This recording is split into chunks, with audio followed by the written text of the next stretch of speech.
All right, so I've said it before. Your network is your net worth, right? Now, you can probably guess what we're talking about here. Connecting with a new network. That's right. This is the point where you get to decide who are your friends, who you want to keep in your network, who's on your side, who's not.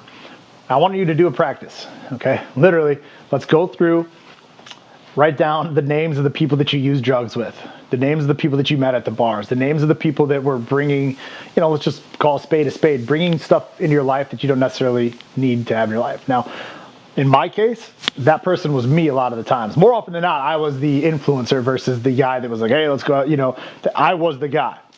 You probably were too, but when you are the guy, you had a bunch of yes men around you.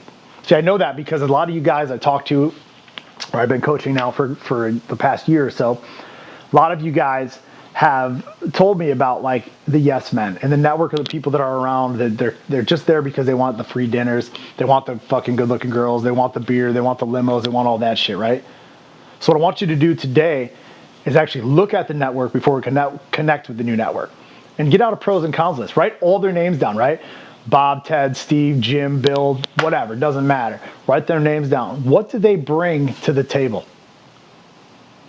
Pros, like, do they bring drugs? Is that a pro or is that a con? Do they ever pay for dinner? Do they bring positivity in your life? Do they help you move? Like, is this somebody that's going to support you? Like, do they even know your kids' names? Okay, so I want you to look at the network that you keep. And here's the thing. Let's look at this network all over the place. Maybe it's a network in your office. Maybe it's a network around your friend's home. See, for me, I had a double life, right? Like, all the people at the office, then all the people out in the drugs. I had more than a double life. I had multiple lives going on all over the place. So when I had to do this, I had to stop and literally look at everything that I had. And for me, I made the decision to cut everybody out. Every person. If they brought any negativity into my life, that first 30 to 60 days, the only people that I talked to, because I couldn't talk to my son because I had lost him and I was clawing my way back, but the only person I talked to was my lawyer. My brother kind of hated me, but he would still talk to me a little bit because of the stuff that I put him and the family through. But my lawyer, my brother, the people at the dealership, and that's it. The people that I worked for. And they didn't like me either. So I didn't do a whole lot of talking. But I went ahead and I looked at everything that I had and said, hey, nothing is really working here. None of these people are really helping me out, so I need to connect with the new network. So that's what I want you to do for the action work today, the step work. I want you to look at it and find out who is worth keeping and who's not. And then we want to start connecting with the new network. So for me, it was probably about this time. Well, it was about day 90 actually. So I stayed longer because I was super focused, right? But I started looking for other places. I'd never made a friend sober in my life. I'd never went on a date sober. I'd never done anything sober, right? So for me, it was like trying to figure out how to relive and get my whole life. I was dumb. I didn't even know how to do it. I didn't even know how to make friends. I'm 35 years old, don't even know what the fuck I'm doing, but I knew that I was getting lonely. I knew there was going to be some lonely times. So I found places where I could talk to people. The gym, right? The gym for me is a safe haven. Usually, more often than not, those are healthy people. Yoga places, church for me was big.